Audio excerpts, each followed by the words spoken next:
We are learning way too much about Gramps, and that sucks because that typically means for an antagonist character, they're probably going to die. We're learning a bunch about Patriot, and that means he's probably going to die. And that sucks because I like Patriot. He's a grandpa. He just wants to help protect people. And yeah, as implied in this episode, and I think they touched on this a little bit because they've all respected Patriot. I think they've kind of implied before, but yes, the fact that his group is sort of similar to Rhodes Island. This group of people that were trying to help the infected. Again, it's all this whole world is about, everybody's doing good in their own mind. It's just, again, how they go about doing it. And yes, running with Talulah. Running around with Talulah. Like, this epitome of, like, anger and wanting to get revenge. That doesn't work out well. But yeah, interesting little episode here. Again, really getting into Patriot, getting a bit into Rosmontis, which I guess is kind of a be careful what you wish for. The idea of you want to know more about why this girl has problems with memory. That sucks. Oh, by the way, this is why she has a problem with memories. Ready to start crying now? Poor little girl. Poor little girl. Quite a bit in this episode. Let's jump right into it because I got a lot to cover. It's probably going to be a long video, but let's start off, of course, opening episode with Talulah and Patriot. Very brief scene of seeing her recalling memories of Shen. I would assume this is the point in which the two of them were separated. And again, the way they're kind of portraying this scene, it almost looks like this is sort of a decision the two of them came to. It wasn't an aspect of like a hostage or something like that. It's almost like the two of them had decided it. You're going to get her and I'm going to get her. So it doesn't really kind of paint in the picture of it being sort of like a hostage situation where by not pursuing, they were allowed to end the war itself. This feels like this was a transaction that was made, which makes it a lot more hard to really kind of stomach. But yeah, Patriot confronts her, talks about W, how she betrayed us. Then, of course, the fact that he was not aware of the fact that they were going to start the movement of the city and that she has passed off control to him. Now, of course, this is a lie, as we see later on. This is a lie, the fact that she is seemingly trying to gain his trust by saying, yes, I'm giving the control to you. If you deem that we should stop it, you can do it. I'm going to give you that control. But as we see later on, because of all the disturbances and whatnot they have there, it seems like whatever control this thing has is not going to work. Even if he has the key, the implication here is that it will keep moving. She has sent them off to the death. She has betrayed them. But no, this is the interesting part because this is the sucky part about how they've been jumping around in time too much. Obviously, everything with W happened quite a bit before the current timeline, if I recall correctly. And so right here, she's saying we have to hurry up because we got to go help Frostnova. Frostnova and the rest are in Lungmen. We got to go give them aid. And he accepts this and goes to leave. As he's walking out, he's talking about basically the aspect of all sins, no matter how great, must always come to an end. I'm not sure if that's implying to sort of the lies that she's doing now or strictly to sort of this hatred, this anger that she has that she's kind of doing most of this for. I would assume the latter. But yes, she said that we have to go help Frostnova. But as he walks out, he brings out the talisman, which I think is tied to Frostnova. I think that was her talking. This talisman seems to imply some sort of protection for Frostnova, and then it shatters. So I'm wondering if either Talulah knew that Frostnova was already dead, and she's lying to him, saying, we need to go. Get on that city. It's going towards Lungmen. We have to go save her. Get on the ship, basically. But yet she's lying because she already knows that Frostnova is dead.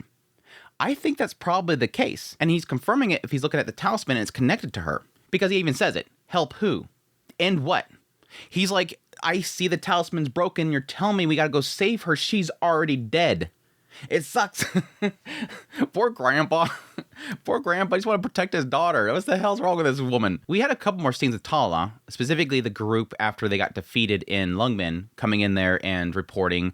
The people getting very frustrated at this point. Talulah has been leading us into this battle. We lost so many people in Lungmen. What the hell are we doing here? And there's a lot of frustration building up in Reunion. And it seems like she specifically chooses to isolate them.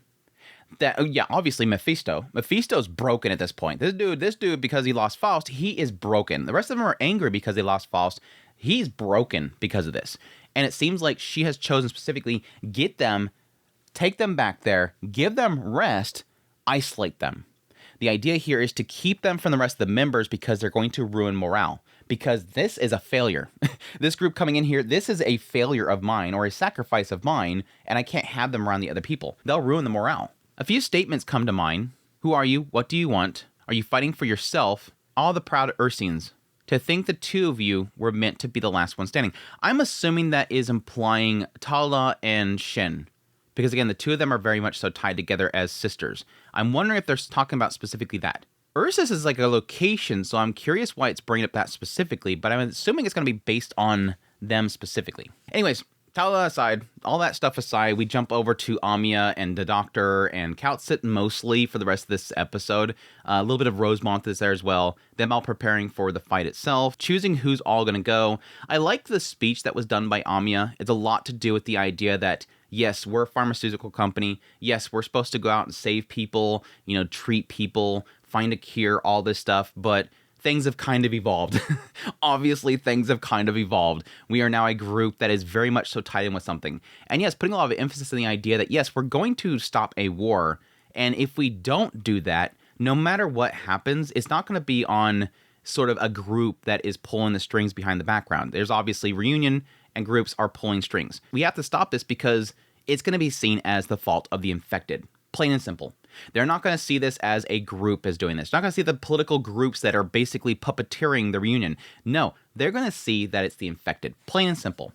And it will only make things more difficult for us going forward. But additionally, also emphasizing that there's a lot of fear here in what they're doing. They're going off to war, basically. And if we don't make it back, please keep things going. Please keep saving lives. Whoever is left here, please keep the facility going. Keep saving lives. Really, like I said, very good speech for her. Obviously, seeing everybody going, no, Amiya, no. Everybody going, no, Amiya, no. You got to come back alive. Everybody loves Amiya. But no, as she's making this speech, we have a little conversation with the cats. Oh, I forgot. Kal'tsit and Warfarin. I don't think I've ever seen Warfarin before. Cute character. She's talking about a prophecy, specifically that the last Wendigo will die at the hands of the Lord of Fiends. And yeah, Kal'tsit's like, oh, your prophecies. And she says, it's about the old fossil. He's the last ancient Sarkaz bloodline. Obviously talking about Patriot. That part makes sense. But the other part that's confusing is, yes, Kal'tsit says, fine, I'll handle it. I'll take care of it. This prophecy, whatever, and goes to leave. And then says, you've forgotten, do not speak of the Lord of Fiends ever again. She's saying it's about her and the old fossil, so a female. And then there's so much emphasis in this episode about Rosmontis. I'm assuming this is Rosemontis. The Lord of Fiends is probably going to be Rosmontis, which makes sense, the idea that she's able to manifest and control weapons. I'm kind of curious if to what extent that works. I mean, with the whole thing with Kal'tsit and Monster, I kind of thought it might have been her, that they're talking about Kal'tsit, but she's saying specifically her and the old fossil. If it was Kal'tsit, then she would say it's about you and the old fossil. So I'm thinking it's probably going to be Rosemontis, because there's a lot of emphasis in this episode about her power being incredible. Like, this is a scary power this girl has. I think I had her character, and I don't remember her being that OP in the game. She's cute, but I don't remember her being OP in the game. But no, the conversation between Kal'tsit and Doctor, very interesting.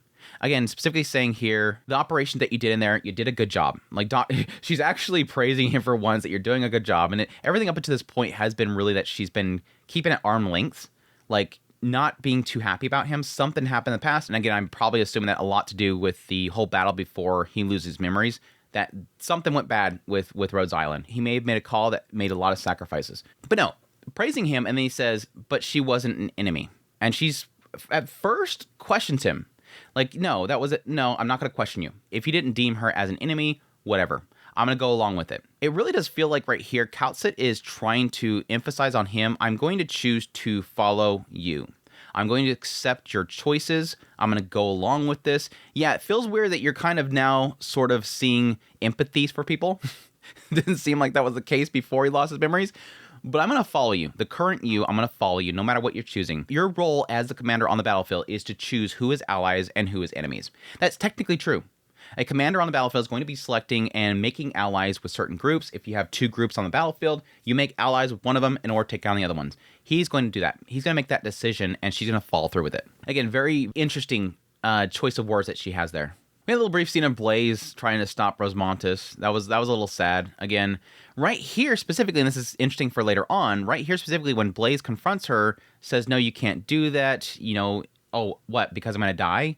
Just like Scout and Ace are dead, right? What? I want to find out why.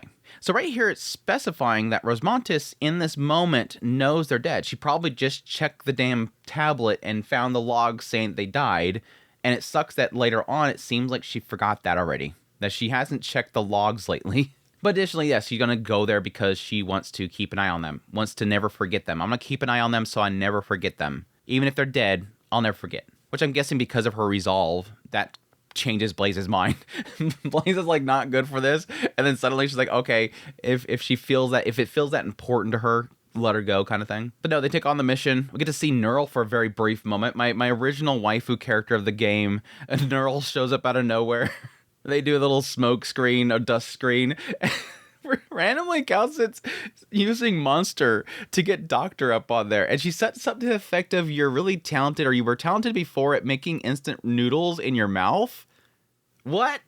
That must have been a mistranslation. I don't know. I want to see if that's in the game or not. What is that comment? They get in there, run into an infected that thinks that she's not an infected. She's like a little bit distressed. Guard shows up out of nowhere in reunion outfit. And so Calcit sends Monster on him and says, did he harm you? He's a deserter. Did he hurt you at all? And she's like, no, it's not.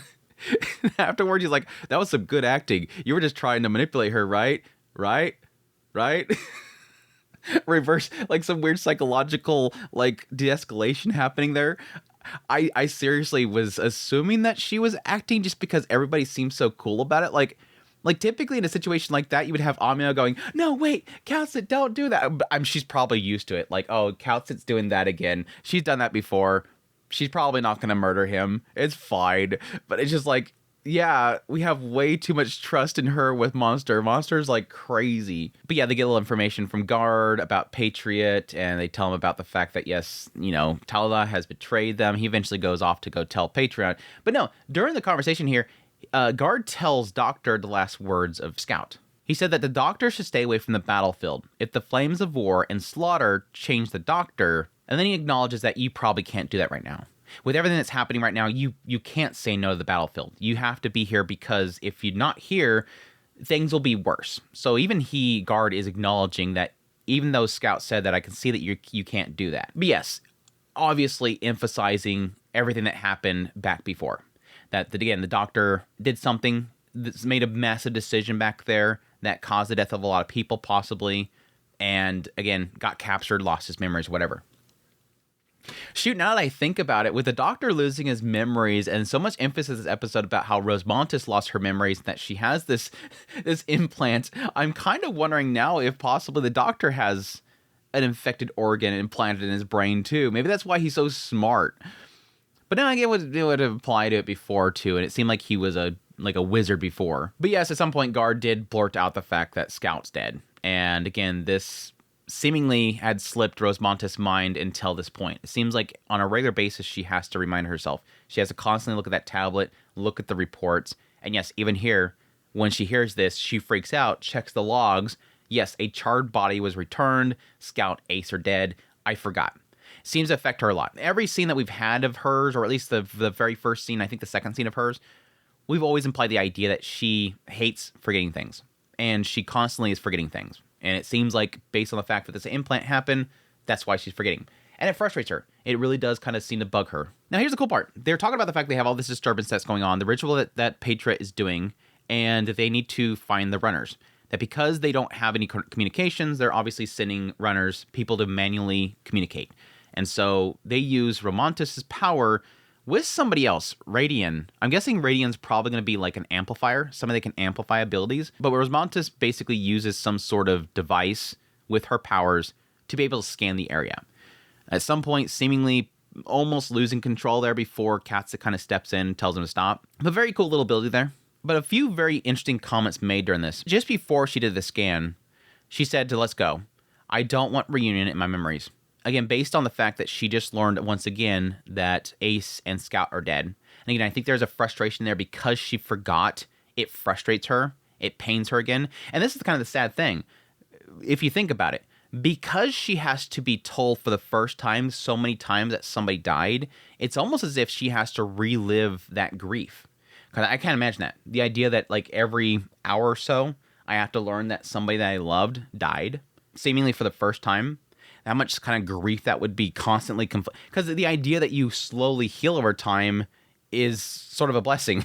The idea that the first time you learn of a death is different than when you think about them 2 years later. She has to constantly be reminded that. And I think that frustration for her is sort of leading her to not want Reunion around anymore, because Reunion caused this and I keep having to hurt because of this. But additionally, after the scan, she says, I'm here to help people, despite being a child. Amiya is the same. We're monsters, right, Doctor? I think that's got to be a callback to something the Doctor told her before. This girl has problems remembering things, but I think she remembers him saying they're monsters before. The old Doctor, I bet, called them monsters, and she ain't letting it go. She ain't letting it go. I bet. Back in Teresa days, I bet he said something he now regrets. I don't know. She would be very young back then, because it feels like Rosemontis, well, again, I want to say it feels like Rosemontis met Doctor for the first time when he came in there with Frost Nova, but she could have forgot him. I guess she would be similar age to Amiya back when the old Doctor was around. Very, very young. I guess it could be. But for her to be that age and made the decision to have this work done on her, I don't know. But no, that's when we learned about the abilities of Rosmontis. He's able to control these massive devices, extremely powerful. That's when Doctor says that, yes, she was brought in as a artificially created infected, that they implanted an infected organ into her brainstem. And yeah, if we remove it, she dies. So basically, by her choice, we decided to train her to control her arts, because her arts itself leak out of her body, and if left alone, will take a lot of lives. Again, I think this is a total play off of that statement of the Lord of Fiends. It would make sense to me that somebody be called the Lord of Fiends if their arts can like bleed out, it's that strong, and she must learn how to control it. She probably did something crazy back in the day. I hope it's not going to turn into a thing where they implanted the thing into her brainstem, it made her incredibly powerful, and then she killed her family. I can see it. I feel like that's going to be where it's going to go. Her parents are like lab researchers or something like that, and they did some crazy stuff to their daughter. It's probably going to go that direction. But yes, Cassidy also says that she's aware that only certain things can be dealt with using an overwhelming force. She understands that. Therefore, it's important what that power is used for. That goes for you too, Doctor. I don't know what that last line is for. If that last line is there for the idea of some things can only be used with overwhelming force, she knows it. You should too. Or if, therefore, it's what that power is used for. That goes for you too. Your power as being a very brilliant mind, utilizing it for good. If it's the latter, that's a pretty ominous statement, like the idea that Doctor was betraying them at some point, which again does play into that whole theory of Teresa herself being sacrificed for the sake of them surviving. I don't know. We'll see. But yeah, then they go to pursuit Patriot, and then Rosmontis attacks, and Patriot blocks it. The Aegis of the Infected. I don't think I'm going to like next episode.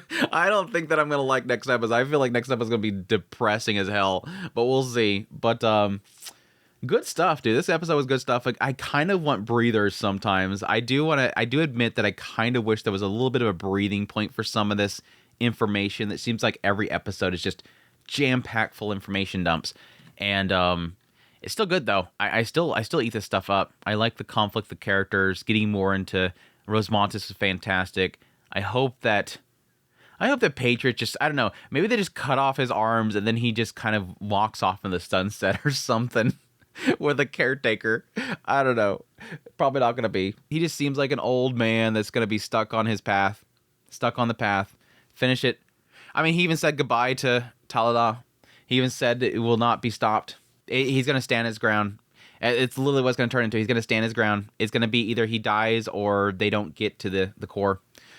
Anyways, that's my thoughts on the episode. I hope you guys enjoyed this video. As always, if you did, hit the like button down below. If you like this content and want to support more, become a member of the channel. Until next time, take care.